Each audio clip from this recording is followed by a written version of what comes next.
File that transfer order and I will personally escort you out of this county, Commissioner. And I promise you, that is not an invitation."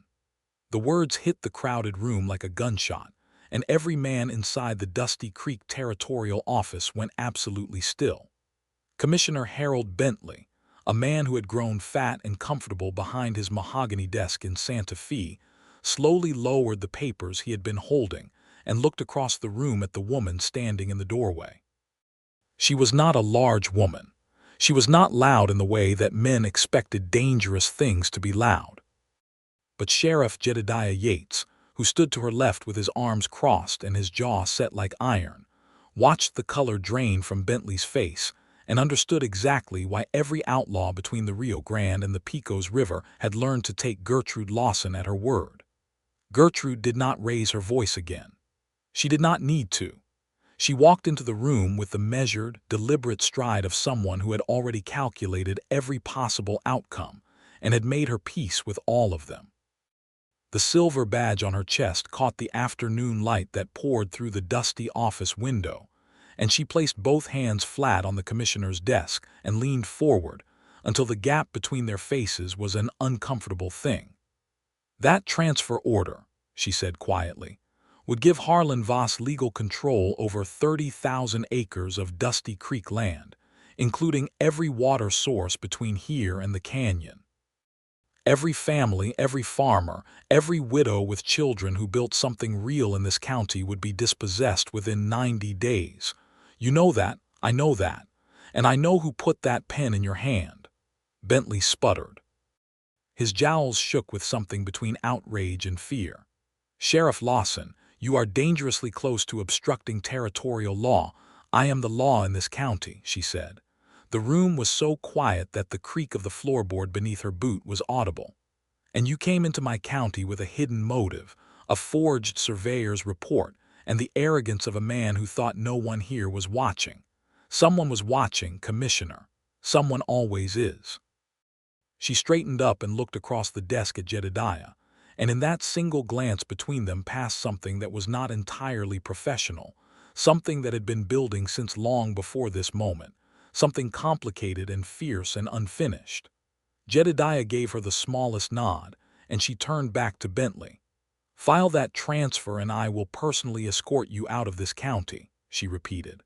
"The choice is entirely yours." That was how the crisis came to its boiling point on a Thursday afternoon in October of 1882, in the town of Dusty Creek, New Mexico Territory. But to understand how Gertrude Lawson came to be standing in that room, badge on her chest and fury in her eyes, and to understand why Jedediah Yates was standing at her side when he had every professional reason in the world to be standing against her, you have to go back to the beginning of that same year, to a February morning when the ground was still hard, and the wind came down off the Sangre de Cristo Mountains like a promise of something cold and unyielding. Gertrude Lawson had arrived in Dusty Creek on the morning stage from Albuquerque with 2 leather bags, a loaded Colt single-action Army revolver tucked inside her coat, and a letter of appointment from the territorial governor that had surprised everyone, including Gertrude herself. She was 31 years old, which was old enough to know better and young enough to still be reckless about the things that mattered. She had dark copper hair that she kept pinned back with a practicality that bordered on severity, and green eyes that people tended to remember long after they had forgotten her name. She was not beautiful in the soft, expected way of the era, but she had the kind of face that made people pay attention, sharp and direct, and capable of expressing 17 different varieties of patience without ever once smiling.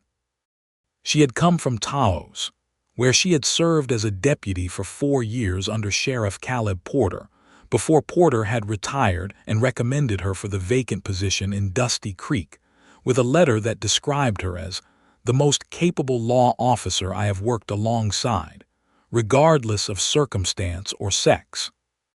The territorial governor, a man named Arthur Wingfield who was 3 weeks away from a re-election bid, and considerably more progressive than the average territorial administrator of 1882, had decided that the letter's endorsement outweighed the controversy of appointing a woman to the position, particularly in a county that had seen 3 sheriffs in 2 years and was rapidly developing a reputation for being ungovernable. Dusty Creek was not an easy place. It sat at the edge of a long valley between 2 ridges of high desert, and it served as the primary trading hub for a scattering of ranches and farms that stretched across roughly 800 square miles of difficult country. The town itself had about 400 permanent residents in 1882, a main street of wooden storefronts, a hotel, 2 saloons, a livery stable, a general store, a doctor's office, and a church that doubled as a school. The surrounding county was home to another 1,000 or so people, including several large cattle ranching operations, a growing number of homesteader families who had come west under the Homestead Act of 1862, and a scattering of smaller Mexican and Pueblo communities that had been there far longer than anyone with a surname like Bentley or Voss cared to acknowledge. The trouble in Dusty Creek had a name, and that name was Harlan Voss.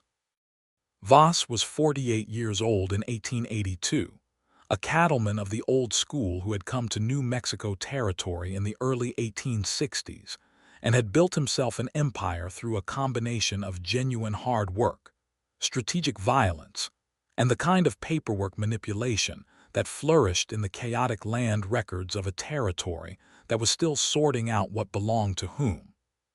He owned the Voss Ranch, which was the largest cattle operation in the county, and he had a long and documented history of pressuring smaller landowners to sell at unfair prices, diverting water sources to his advantage, and when those methods failed, employing men who were willing to make other people's problems disappear through more direct means. The 2 previous sheriffs had lasted less than 8 months each, one resigning after a threat to his family, and the other dying in what was ruled an accident, but was widely understood to be something else entirely. Gertrude had known all of this before she stepped off the stage. She had read every report, every complaint, every incident file that existed about Dusty Creek before she accepted the appointment. She had accepted it anyway, which either made her brave or foolish or both, and she had decided the distinction was not particularly important. What she had not known, and what she discovered on her very first day in Dusty Creek, was that the man who had been serving as acting sheriff during the county's most recent vacancy was someone she was not prepared to encounter. Jedediah Yates was waiting at the stage stop when she arrived, because he had received word that the new sheriff was coming on the morning coach, and he had intended to be professional about the transition. He was 34 years old, lean and weathered in the way of men who spent their lives outdoors, with dark eyes that had a quality of assessment in them that Gertrude recognized immediately, because she had the same quality in her own eyes. He wore his badge with a kind of ease that told her it was not new to him, and he had a stillness about him that she had learned over years in law enforcement to associate with either great competence or great danger, and sometimes both. He had not been expecting a woman. That much was plainly visible in the single unguarded moment before his professional composure reassembled itself, the brief flicker of surprise that crossed his face when she stepped off the stage and introduced herself as the new appointed sheriff of Dusty Creek County. To his considerable credit, the surprise lasted no longer than 2 seconds, and when he extended his hand and said, "Jedediah Yates, acting sheriff." "Welcome to Dusty Creek," his voice was entirely level. "Acting sheriff," she said, shaking his hand and noting the firmness of his grip. "That makes you my deputy, Mr. Yates, assuming you want to stay on." He had looked at her steadily for a moment. She had looked back with equal steadiness. "I want to stay on," he had said. He had been Dusty Creek's deputy for the previous 4 years, under both of the sheriffs who had come and gone, and he knew the county and its people and its problems as well as any person alive. He also had a dark past that Gertrude would not learn about until much later, a history with Harlan Voss that went back further than his time in Dusty Creek, That was the real reason he had stayed when every sensible person had told him to leave. In those first weeks of February and March, Gertrude and Jedediah worked side by side with a careful, professional wariness. She was establishing her authority, which required navigating the complex social architecture of a small western town with a delicate balance of firmness and respect. She was fair in her judgments. She was thorough in her investigations. She was unafraid when she needed to be unafraid, which in Dusty Creek happened more frequently than she would have preferred. She handled a cattle dispute between two neighboring ranchers with a precision that left both men feeling they had been treated justly, which was rare enough in 1882 New Mexico to be remarkable. She broke up a fight in the Crossroads Saloon with a calm authority that made an impression on the saloon's owner, a large man named Domingo who had seen plenty of law and not much of it worth admiring. She sent 3 thorough, well-documented reports to the territorial governor's office in the first month, because she understood that her appointment was political as much as it was professional, and that maintaining Governor Wingfield's confidence was part of the job. Jedediah watched all of this. He did his work, which was considerable, and he did it well, and he told her things she needed to know about the county and its people with a straightforwardness that she found, after years of working with men who either resented her or condescended to her, genuinely refreshing. What he did not tell her, not yet, was the full story of why he was still in Dusty Creek and what he knew about Harlan Voss. The first real conversation that cracked the professional distance between them happened on a night in late March, during a long ride back from the far eastern edge of the county, where they had gone to investigate a report of fence cutting on the Delgado family's homestead property. The Delgados were a Mexican-American family who had held their land legitimately since before New Mexico had been a territory at all, but Voss had been encroaching on their fence lines for 2 years, and this was the 4th incident of deliberate sabotage. Gertrude had documented everything carefully, taken measurements, spoken with the family, and built a formal complaint that she intended to file with the Territorial Land Office.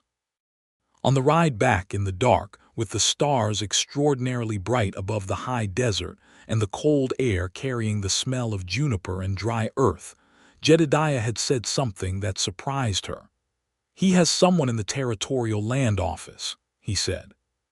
"Voss does. I don't know who, but I've watched 4 complaints about his land practices disappear into that office and never come back out."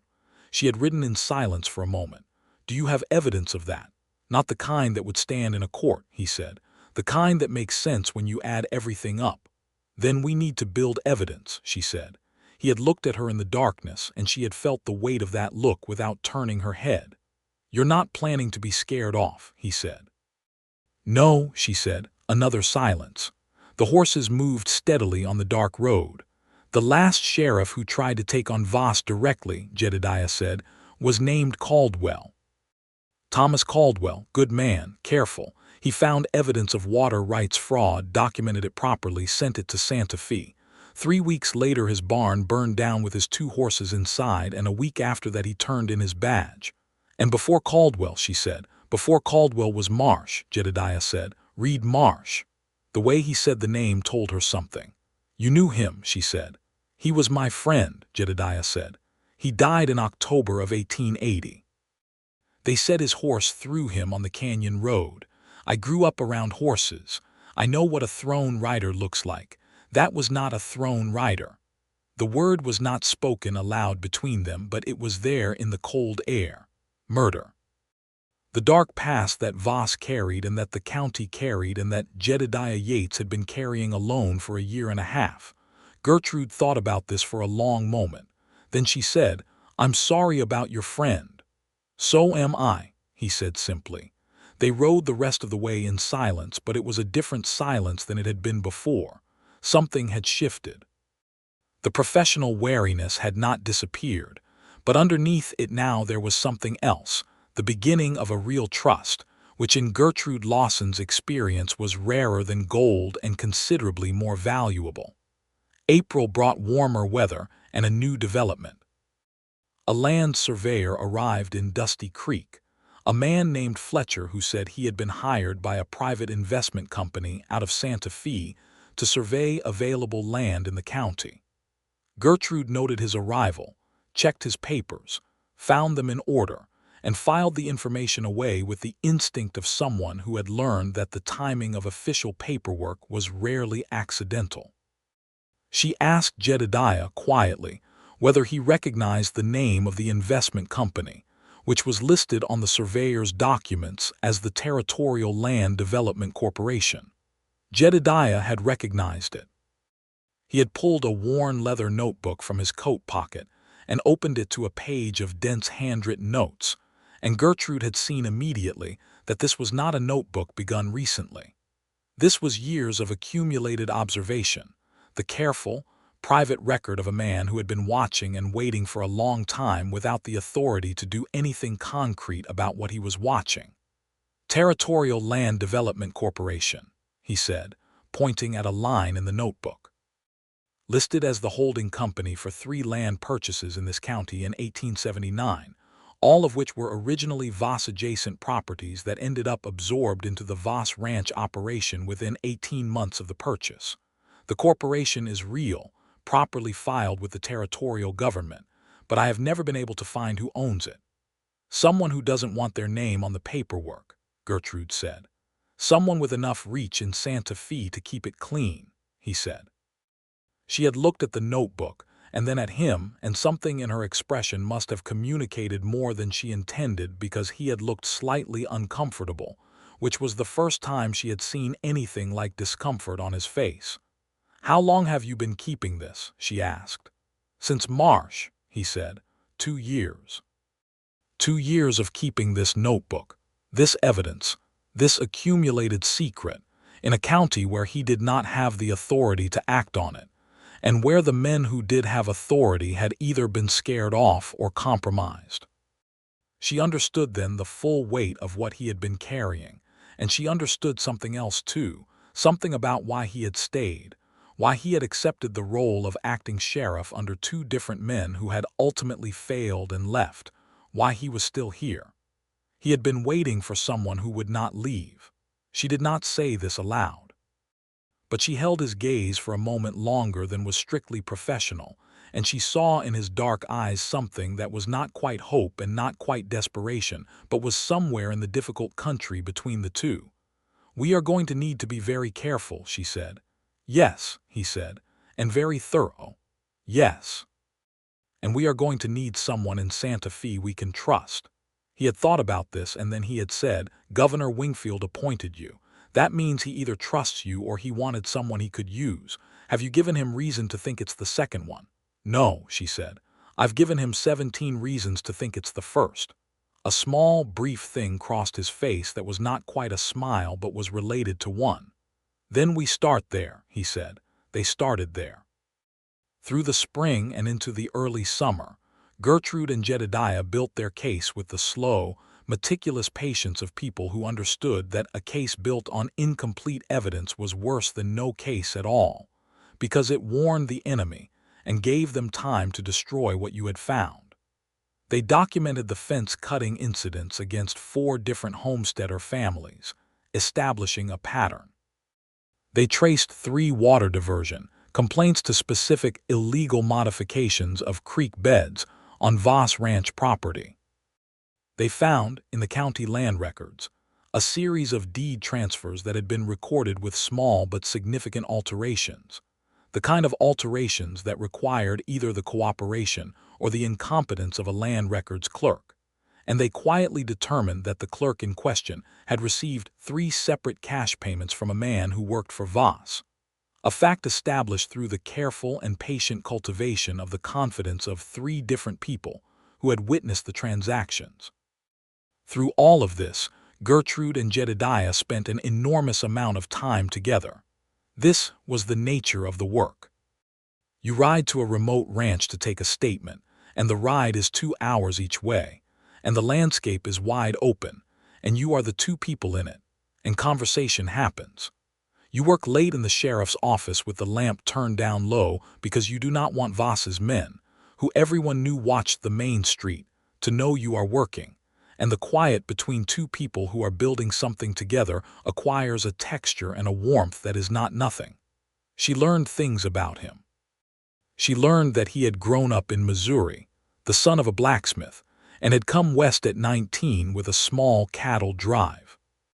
She learned that he had spent his 20s doing various kinds of range and ranch work across Texas and the New Mexico territory before settling in Dusty Creek at 28, drawn there partly by the job opportunity and partly by the specific landscape, which he described, in one of the rare moments when he became quietly lyrical, as the kind of country that makes you understand why people used to think the earth was the center of everything, because everything here feels like it matters.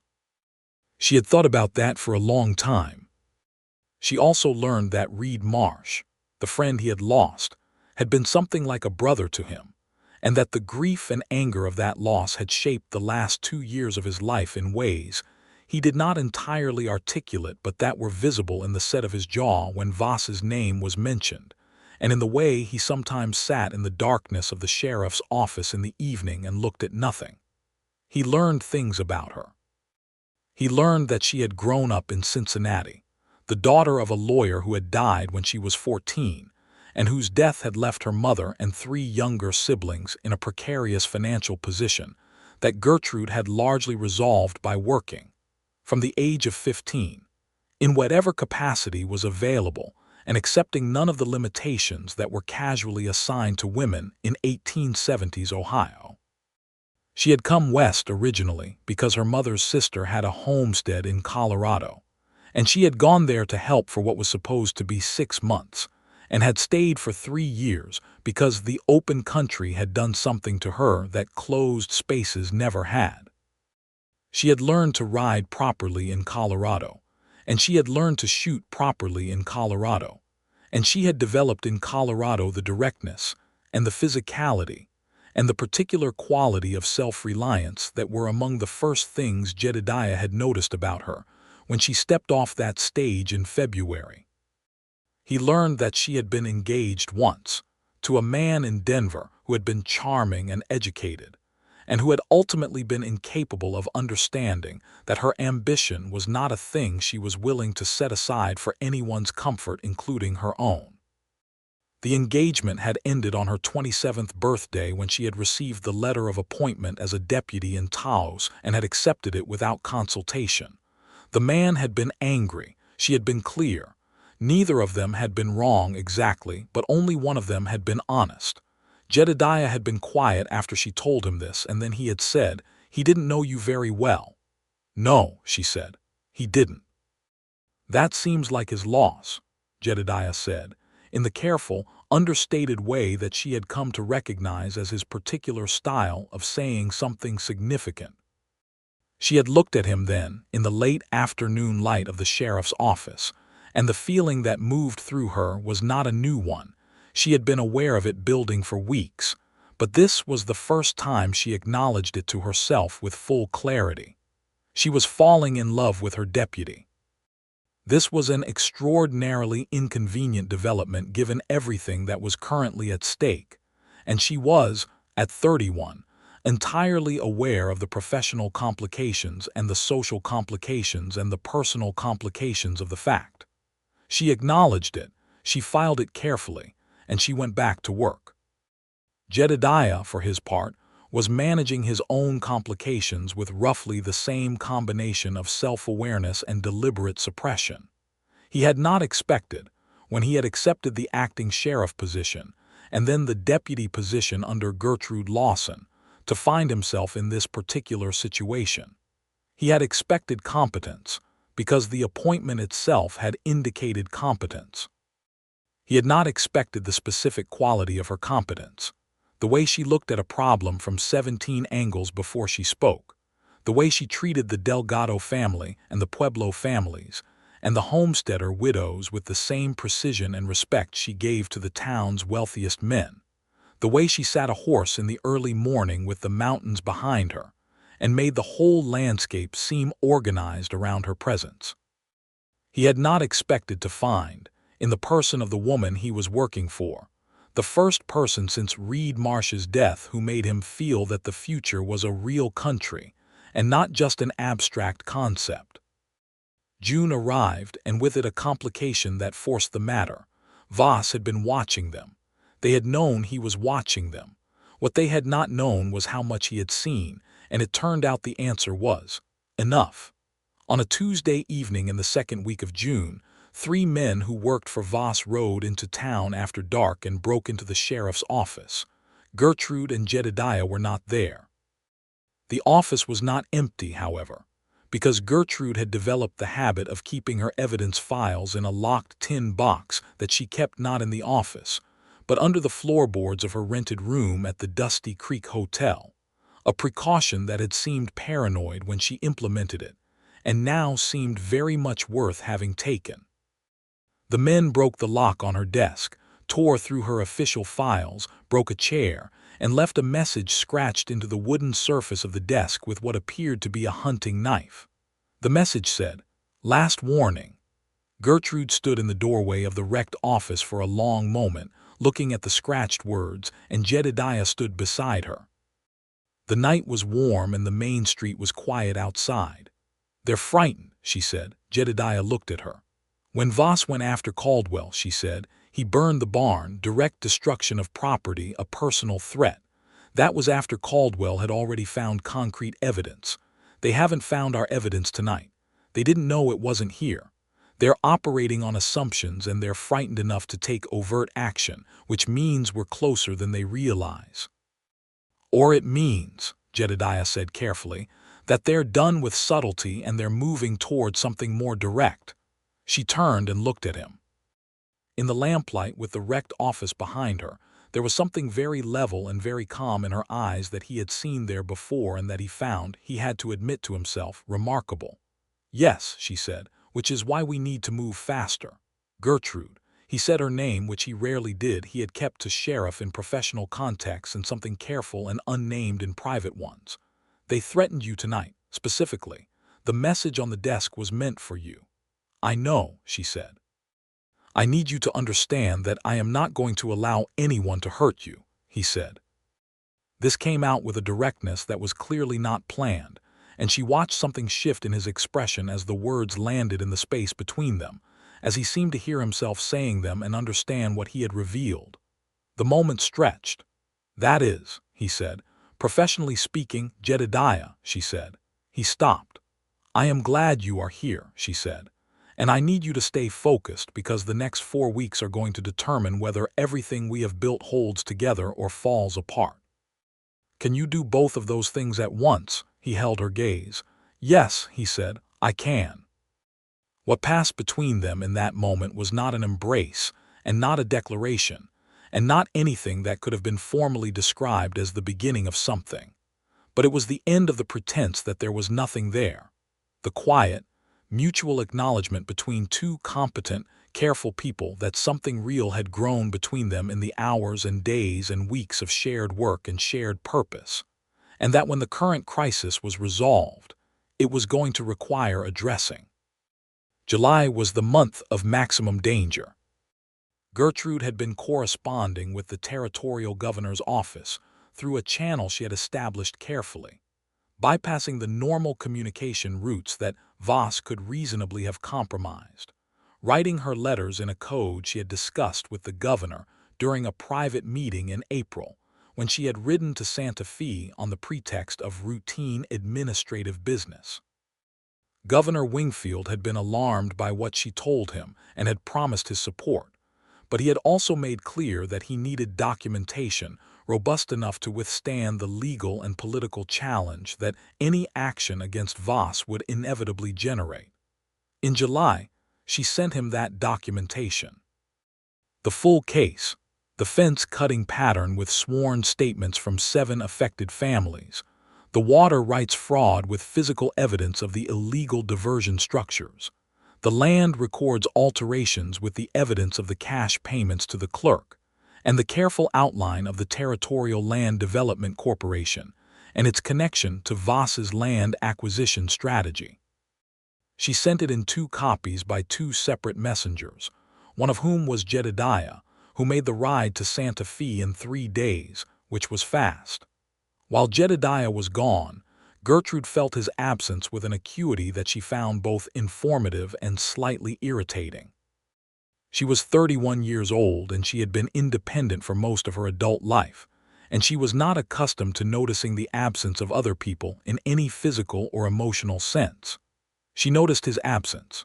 She noticed the specific quality of the silence in the sheriff's office when he was not in it, the absence of his particular stillness from the room, the fact that his coffee cup sat unwashed on the shelf, and that she kept not washing it because the act of washing it felt premature.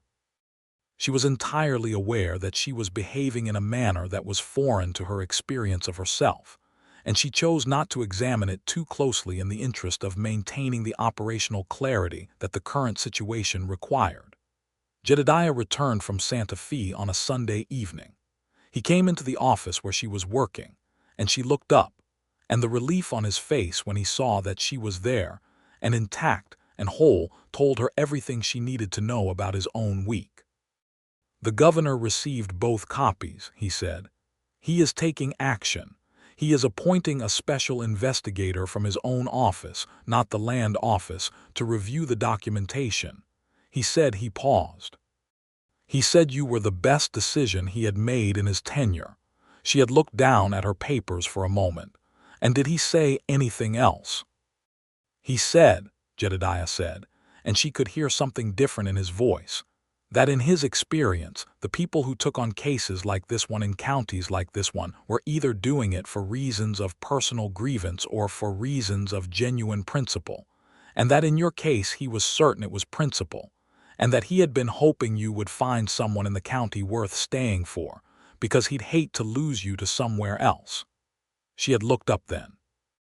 Jedediah was standing near the door, hat in his hands, looking at her with an expression that had dropped all of its professional calibration and was simply, directly uncomplicated.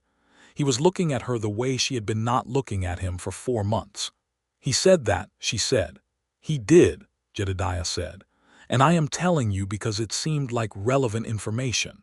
She had stood up from her desk.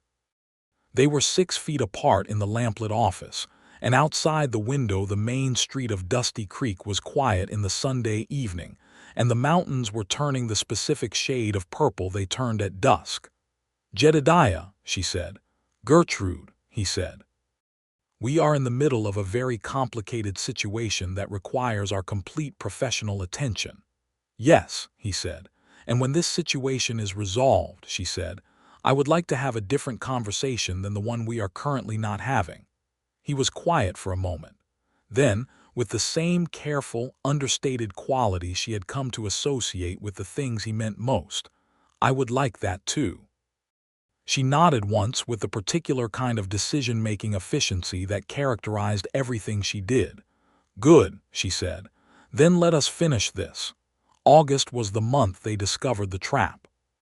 The special investigator the governor had appointed, a man named Carson Reeves, who arrived in Dusty Creek on the 3rd of August with the kind of quiet competence that indicated he understood the sensitivity of the situation, had been in the county for less than 5 days when Voss's man in Santa Fe sent word of his arrival to Voss himself, because despite the governor's care, Voss had more ears in the capital than anyone had realized.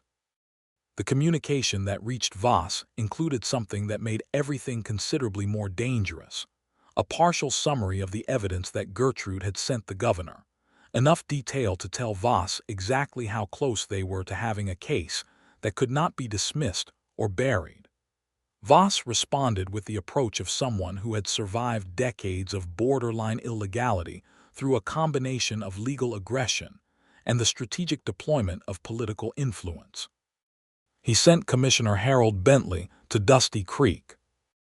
Bentley arrived on the 15th of August with a document that he described as a routine land consolidation order under Territorial Administrative Code 47, which provided the Territorial Commissioner's Office with the authority to reorganize land administration in counties with disputed records.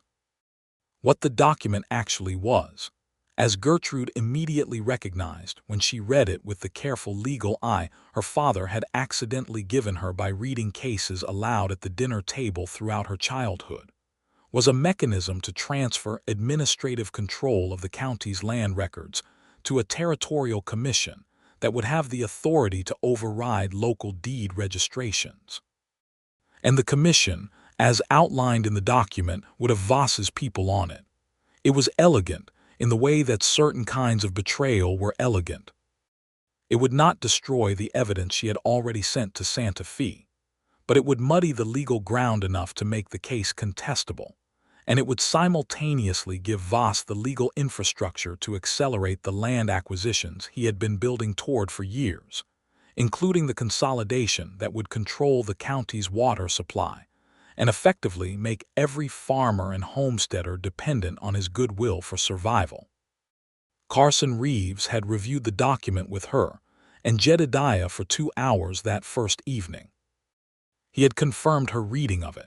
He had also confirmed something she had suspected, that Bentley's arrival was coordinated with a legal maneuver already underway in Santa Fe, a petition filed by the Territorial Land Development Corporation claiming administrative irregularities in the Dusty Creek land records, which was the predicate needed to invoke Code 47 in the first place.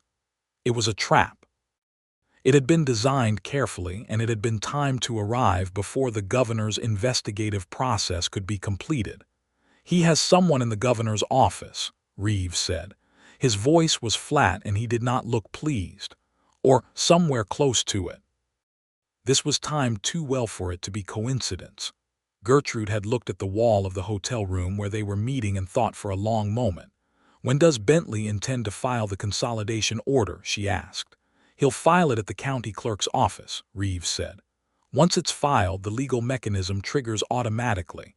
It has to be contested in territorial court, which takes 6 months minimum, during which time the commission has provisional authority." "When does he plan to file?" Jedediah asked. "Tomorrow morning, based on what we've been able to observe of his movements," Reeves said. Gertrude had nodded slowly. Then she had said, "Then we have tonight."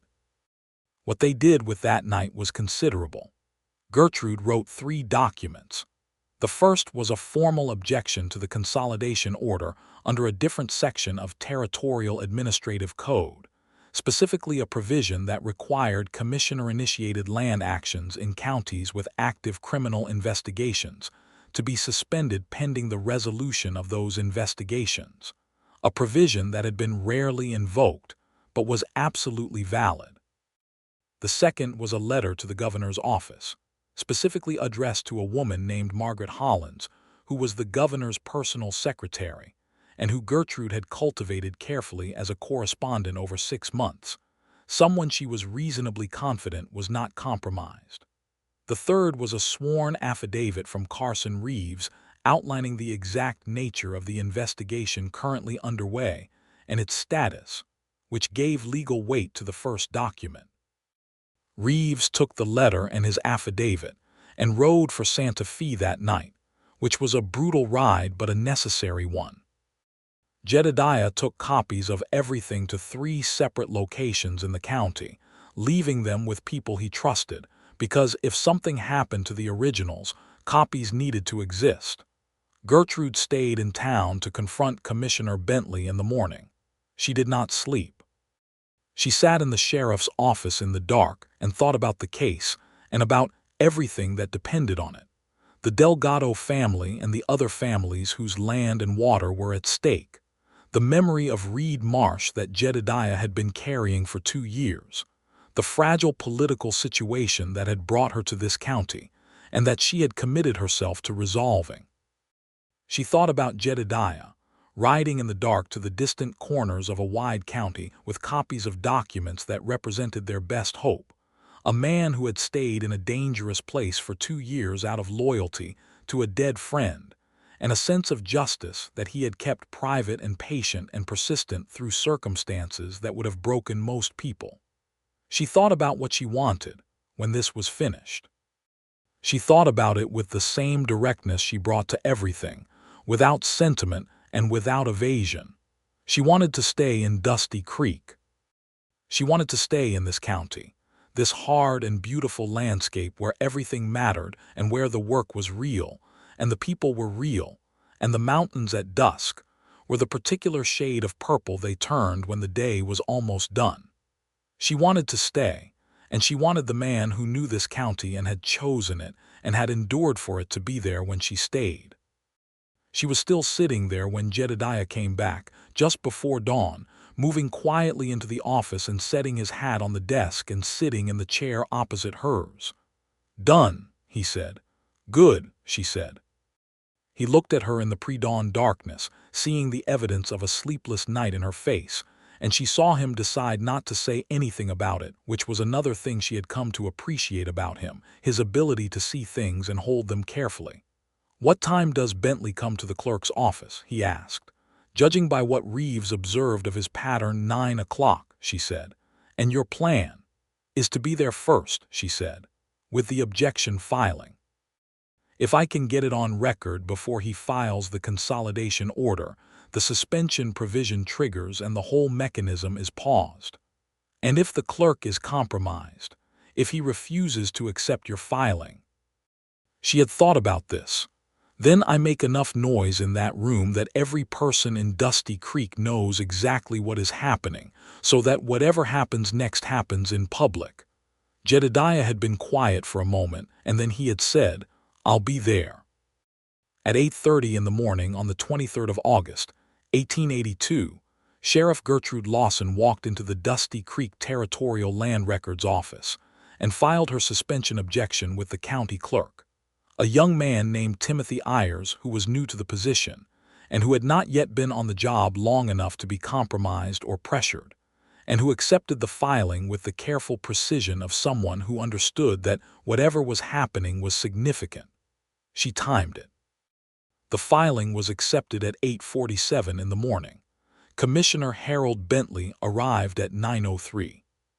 He arrived with 2 men, which was irregular for a routine administrative visit, and which told Gertrude and Jedediah, standing in the outer room of the Land Records office, everything they needed to know about his confidence in the legitimacy of what he was there to do.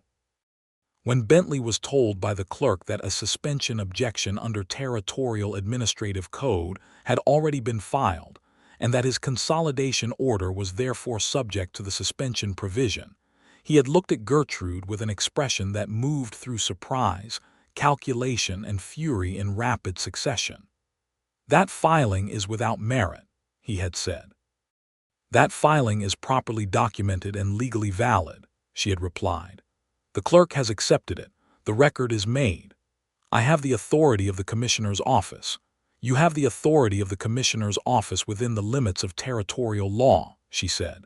"And territorial law, Commissioner, specifically prohibits the action you are here to take while an active criminal investigation is ongoing in this county. Mr. Reeves's affidavit establishes that such an investigation is ongoing. The suspension provision is triggered. You cannot file that consolidation order today." Bentley had looked around the room. The clerk was watching with the rigid attention of a young man who understood he was witnessing something he needed to remember exactly. 2 of Dusty Creek's citizens who had been in the outer office on routine business were watching with the focused attention of people who had heard plenty about Voss and the county's troubles and recognized a significant moment when it arrived. Bentley had drawn himself up and said, "This is not over, Sheriff Lawson." "No," she had agreed. "It isn't. But you are not filing that order today. And if you attempt to file it in circumvention of the suspension provision, I will arrest you for obstruction of a lawful investigation." And that, she had said, would be a great deal of paperwork for everyone. The room had been very quiet.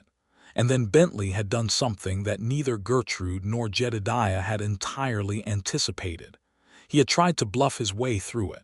He had picked up the consolidation order and moved toward the clerk's window and said, "I am going to file this document and you will accept it."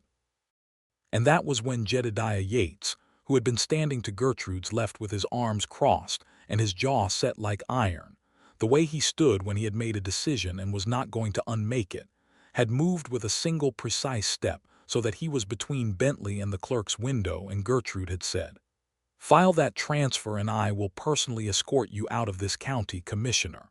And I promise you, that is not an invitation." The room held its breath. Bentley looked at Gertrude, then at Jedediah, then at the clerk who was watching him with the careful attention of someone who was going to write this down very accurately, then back at Gertrude. He was a man who had operated for a long time in the comfortable knowledge that the administrative authority of his office was essentially uncontestable at the local level, and he was now confronted with the experience of a local authority that was both legally prepared and personally immovable. His hand lowered. The consolidation order went back to the table. "I will be in communication with the governor's office," he said stiffly. "So will I," Gertrude said. "In fact, I already have been." Bentley left. His two men followed him out. The door closed. The room remained still for another moment, and then the two Dusty Creek citizens in the outer room began talking rapidly and simultaneously, which was the sound of a piece of news that was going to spread across the county like a fire in dry grass, because word traveled fast in small western towns, and what had just happened was the kind of thing that people remembered. Gertrude let out a slow breath. Jedediah turned from the window where he had watched Bentley leave and looked at her, and the expression on his face was something she had not seen there in quite that configuration before. There was relief in it and satisfaction and a fierce and open admiration that he was making no attempt to contain. "That was beautifully done," he said. "We're not done," she said. "Bentley is going to contact Voss within the hour, and Voss is going to decide how to respond, and we need to be—" "I know," he said. "I know we're not done. I just needed to say that." She looked at him. In the bright morning light, after the sleepless night and the confrontation and the sustained month of maximum danger, she felt the full weight of the past 8 months, all the work and the fear and the careful professional distance, and she felt it shift. "Thank you," she said, "for all of it." "You did this," he said. "We did this," she said. September brought the resolution and something very like an ending that was actually a beginning.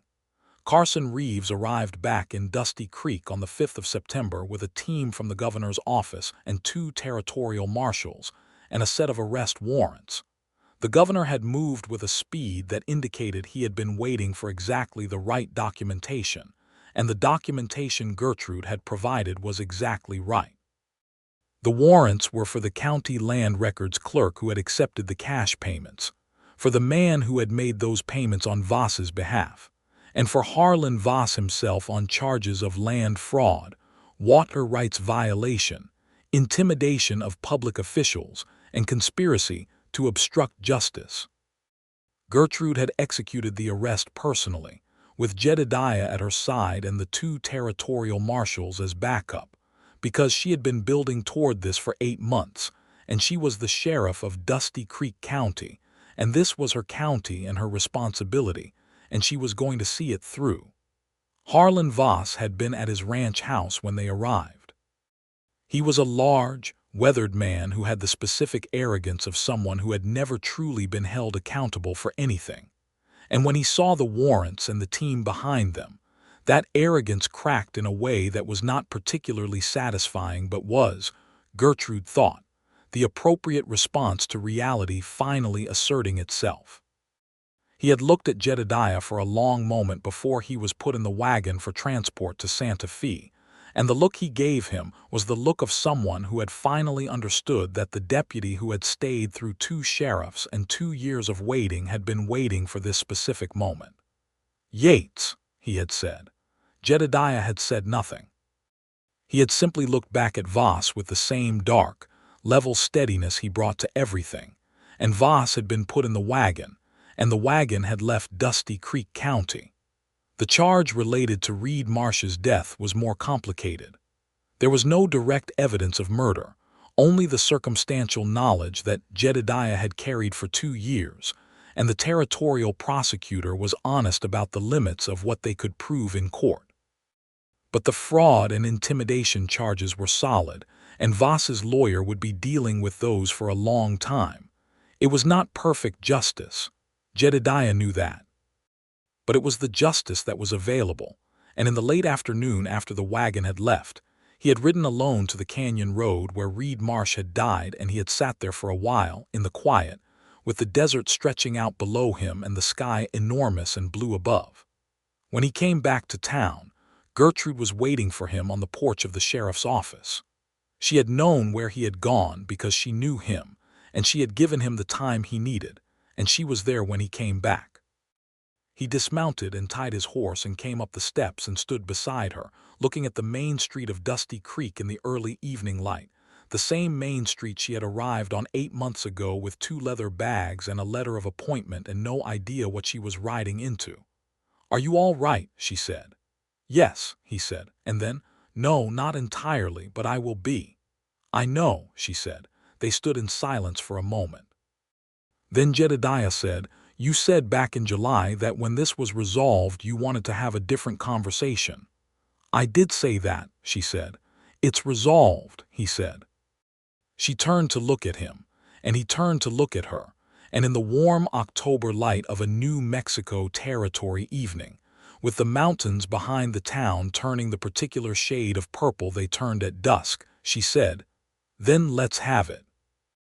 What passed between them on the porch of the Dusty Creek Sheriff's office that evening was not a single dramatic declaration, but rather the careful, honest, layered conversation of 2 people who had spent 8 months learning each other with extraordinary thoroughness, and who were now finally in a place where they could say the things that had been accumulating.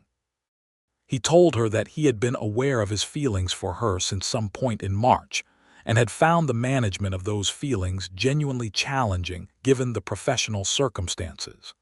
She told him that she had been aware of her feelings for him since some point in April, and had found the same thing true. He told her that the specific quality of her courage, not the physical kind but the intellectual and moral kind, was the thing he most admired about her, and that he had been admiring it for so long that it had become one of the fixed points of his world. She told him that his patience, the deep, principled patience he had maintained for 2 years without becoming bitter or hard, was the thing she found most remarkable in him, and that she did not take for granted what it had cost him. He had kissed her at some point during this conversation, or she had kissed him, the exact initiation being something they would good-naturedly dispute for years afterward, and the kiss was the kind of thing that made the main street and the mountains and the particular purple of the dusk feel relevant, as though the landscape had been waiting for it. The practical matters, as was always the case with Gertrude Lawson, were addressed with reasonable efficiency. She was still the sheriff. He was still the deputy. This was a situation that required navigating with some care in a small town in 1882, and they navigated it with the same directness they brought to everything, by being clear with each other and with the community about what they were, without apology and without excessive fanfare. Commissioner Bentley returned to Santa Fe and made a formal complaint about Sheriff Lawson's conduct, which was reviewed by the governor's office and dismissed. The governor sent Gertrude a letter that was both official and privately warm, noting that the Dusty Creek investigation had resulted in the most significant land fraud prosecution in the territory's history, and that her appointment had been entirely justified. She kept the letter in the locked tin box under the floorboards. October brought the confrontation in the territorial office that the story began with, which was not, as it might have appeared, a crisis, but rather a formality. Bentley had made one last attempt to push through a revised version of the land consolidation order, stripped of its most obviously problematic elements but still serving Voss's interests, and Gertrude and Jedediah had gone to the meeting at the Territorial Land Records office prepared for exactly this. Gertrude's refusal, and the threat that backed it, was not bluster.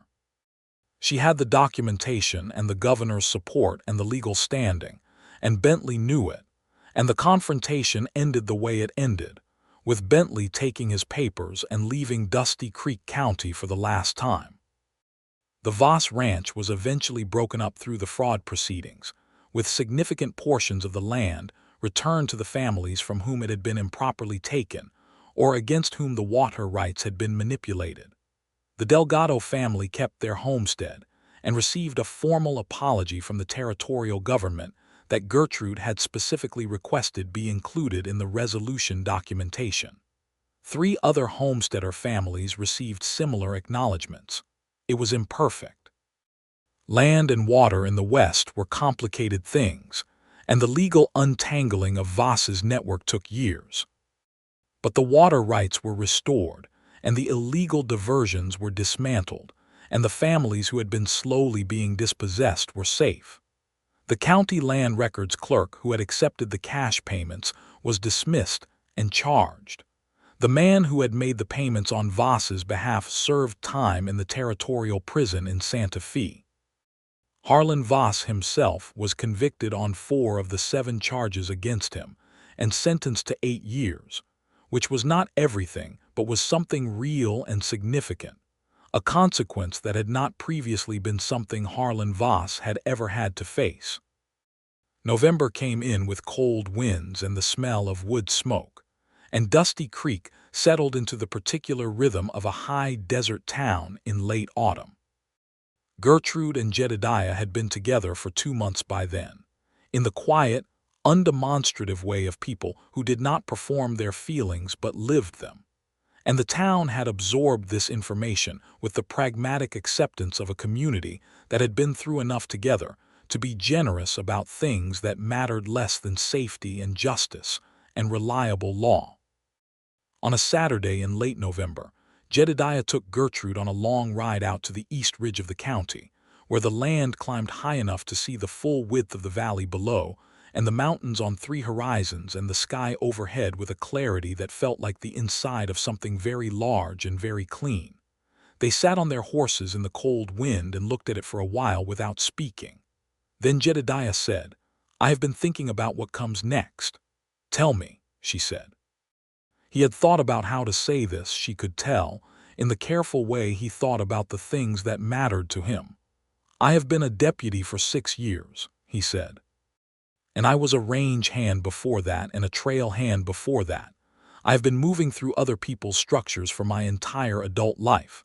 I built a case for 2 years that I couldn't act on because I didn't have the authority. I would like to have some authority." She was watching him.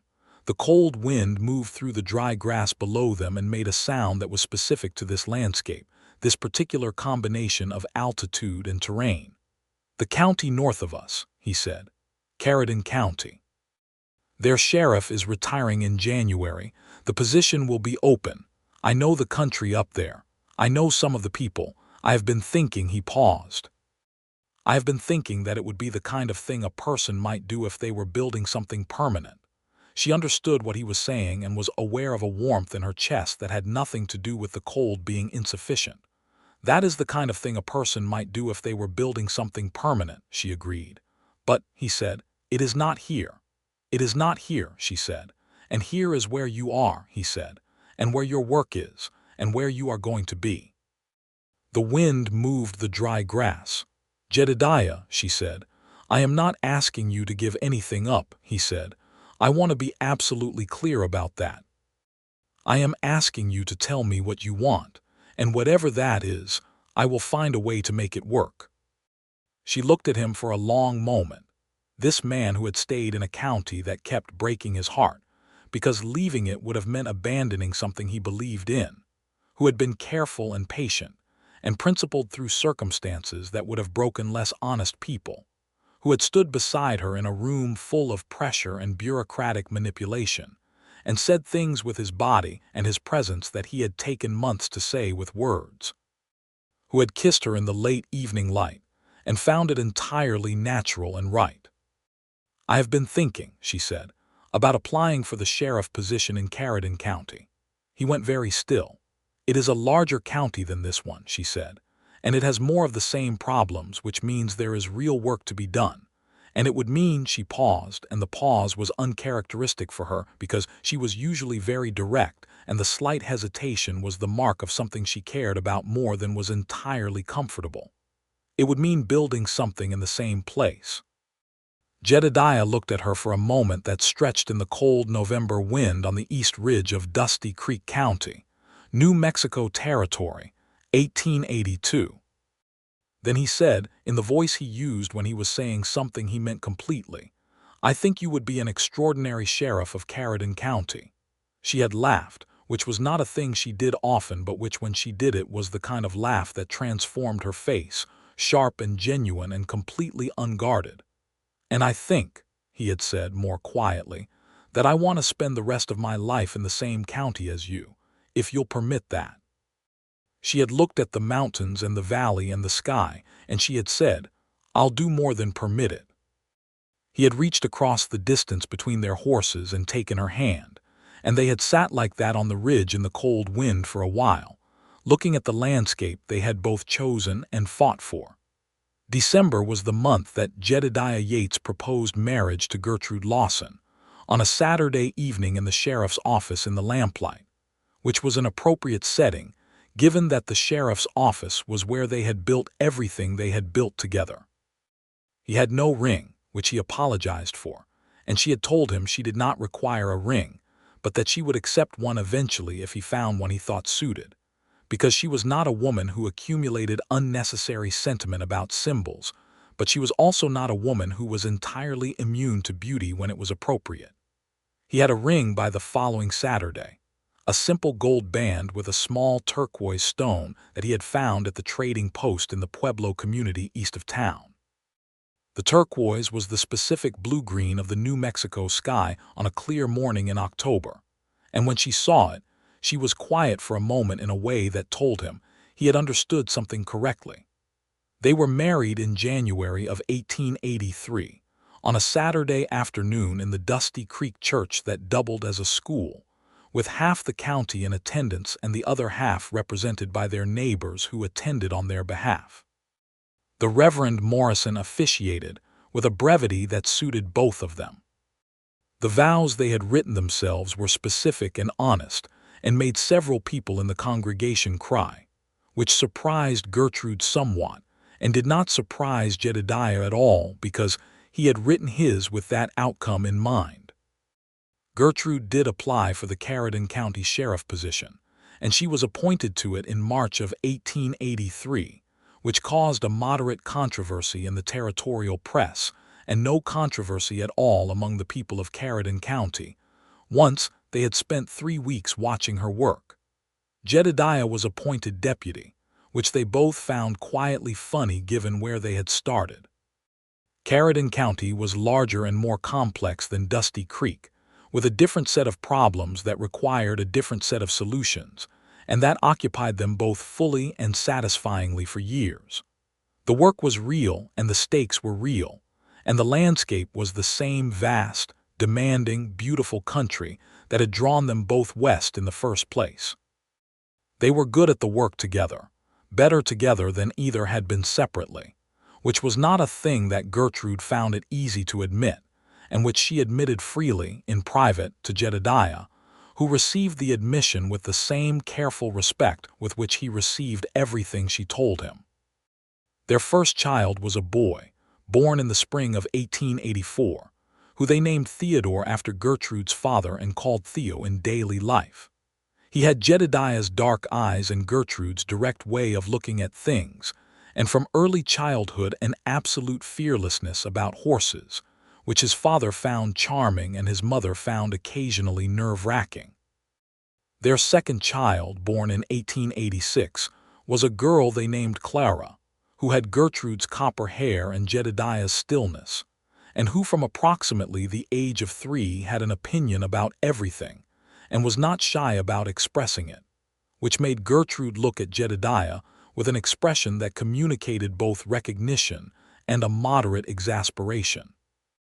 In 1887, Governor Wingfield, who was in his 3rd term by then, sent Gertrude a letter offering her a position as a territorial inspector general, a newly created role that would have her overseeing law enforcement practices across the entire territory.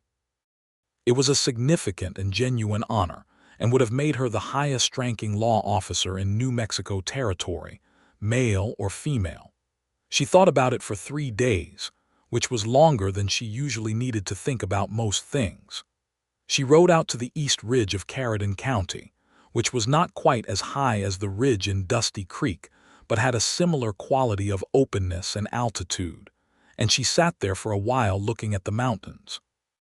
Jedediah joined her after an hour because he knew where she would be and sat his horse beside her without speaking. "If I take it," she said, "we would be in Santa Fe. There is real work to do there, real systemic change that could be made." "Yes," he said, "but Theo is 3 and Clara is 1 and they are growing up in this county and this landscape, and that is not nothing." "No," he said, "it isn't. And you would come to Santa Fe," she said. "Wherever you go," he said simply and without qualification. She had looked at the mountains for another long moment. Then she had said, "I think the work here is not finished." "I think that too," he said. She had written to the governor thanking him for the offer, and declining it with a specificity about her reasons that he had found both frustrating and, in a letter he wrote back privately, deeply admirable. The work in Carrollton County, she had told him, was the kind of work that required continuity and the trust of a community built over time, and that was not something she was willing to abandon for a more prestigious position, however worthy the work of that position might be. She stayed. They both stayed, and the work continued, and the years built on themselves with the particular weight and texture of a life lived in a real place among real people. In 1889, New Mexico Territory moved one step closer to statehood, which was a political development that changed the administrative landscape considerably and created new complexities that kept Gertrude extraordinarily busy through the autumn. Jedediah, who had by that point been offered and accepted the position of sheriff of a smaller neighboring county while Gertrude retained Carrollton, managed his own workload with the practiced efficiency of someone who had been doing this work for a long time, and who had an excellent professional relationship with the sheriff in the adjacent county, which relationship he found personally convenient for all the obvious reasons. Their third child arrived in 1890, another boy they named Samuel, who had red hair from somewhere in the family lineage that neither parent could immediately account for, and who arrived with a loudness of opinion that suggested he intended to make his presence known. Jedediah had looked at the red-haired, loud-opinion baby and then at Gertrude and said, with tremendous tenderness, "He's going to be trouble. He's going to be magnificent," she had said. "Both of those things can be true," Jedediah had replied. The years after that had a different quality than the early years, fuller and more textured, the texture of a life built deliberately by two people who knew what they had chosen and chose it again every day. The work was still real and still demanding, though the specific violence of the early years gave way over time to the different and sometimes slower-moving challenges of a territory becoming a state, and a state finding its shape. Gertrude adapted to each iteration of the work with the same thoroughness she had brought to everything since February of 1882, when she had stepped off a stage in Dusty Creek with 2 leather bags and a letter of appointment. In the evenings, in the house they had built at the edge of Carrollton County's largest town, she and Jedediah sat on the porch that faced west and watched the mountains change color as the sun went down. The mountains did not change.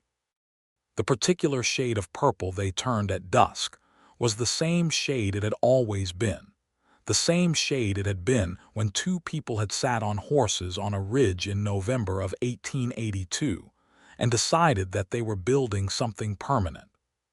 Theo grew tall and serious and went to study law in Denver at 18, which his mother found entirely appropriate and his father found slightly alarming until he remembered that Gertrude's father had been a lawyer, and that this was clearly the working of genetics. Clara grew up fierce and funny and became, at 20, a school teacher in a town 40 miles south who had already written 2 letters to the county administration, about conditions in the schoolhouse that Gertrude recognized immediately as the beginning of someone who was going to improve something significant. Samuel grew up loud and red-haired and passionate, and at 16 showed every sign of wanting to be a lawman, which both of his parents understood and neither of them discouraged. One evening in the summer of 1895, Jedediah found Gertrude sitting on the porch after the children were settled and the day's work was done. Looking at the mountains in the specific way, she looked at things when she was thinking about something she hadn't said yet. He sat down beside her and the warm summer dark was around them and the stars were the way they always were in the high desert, very close and very bright. "What are you thinking about?" he said. 13 years, she said. "Of what?" "Of this," she said. She gestured, and the gesture encompassed the mountains and the house and the evening and all of it. 13 years of this county and this work and this life. I was thinking that if you had told me in February of 1882 that I would be sitting on a porch in New Mexico Territory 13 years later with 3 children and a husband and a sheriff's badge still on my chest, I think I would have believed everything except the porch. The porch surprised me. He had laughed, low and warm. "The porch surprised you. I spent so many years moving," she said. "I did not think I was a person who stayed places." "You stayed," he said. "You gave me a reason," she said. He was quiet for a moment, and then he said, with the same careful understatement he had always used for the things he meant most, "You gave yourself a reason. I just happened to be here." She turned to look at him, this man she had known for 13 years and who she still found, in the warm summer dark with the stars above them, surprising and exact and irreplaceable. She said, "Jedediah Yates, I have told you multiple times that your habit of being technically accurate at the expense of the romantic point is occasionally frustrating." "I know," he said. "And what do you say to that?" He smiled, which was the full version of the smile she had first seen a small portion of in March of 1882, rare and genuine, and entirely his own. "I say that I fell in love with you in a room full of evidence of other people's crimes on a March evening in a county that I had been unable to leave for 2 years, and that the specific moment I understood it was when you looked at a scratched thread on a wrecked desk and said, 'They're frightened,' and I thought, 'There is the most remarkable person I have ever met.' And then I thought, 'I am in considerable difficulty.'" She had stared at him. "You never told me that," she said.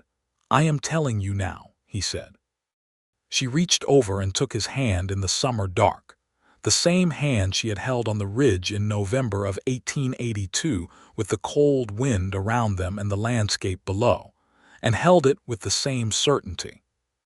"I fell in love with you," she said, "on a February morning when you shook my hand at the stage stop and said, 'Welcome to Dusty Creek,' with exactly the right tone, and I thought, here is a man who is going to make this either much harder or much easier, and I do not yet know which, and that is very interesting."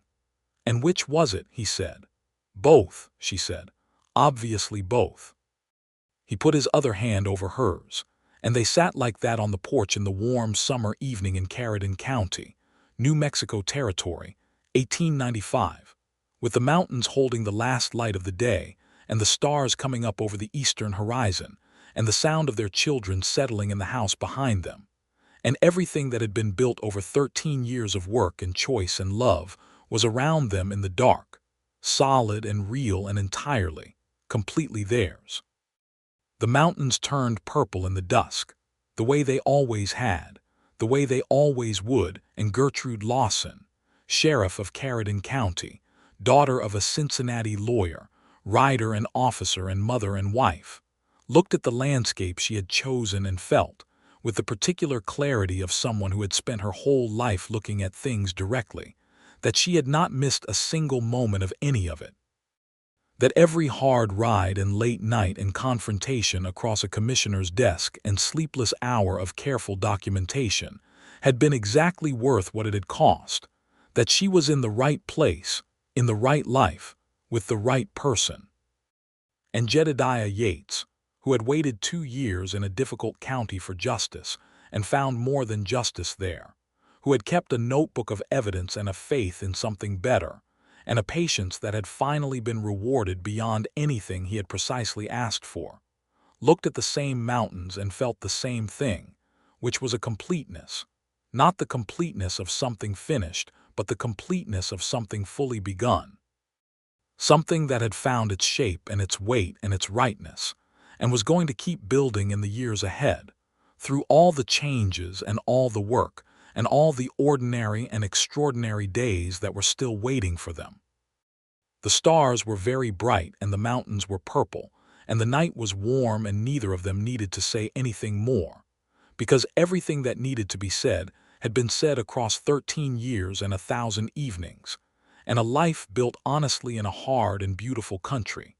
And the silence between them was the silence of people who had nothing left to hide from each other and nothing left to fear. And it was, in the end, the best kind of silence there is.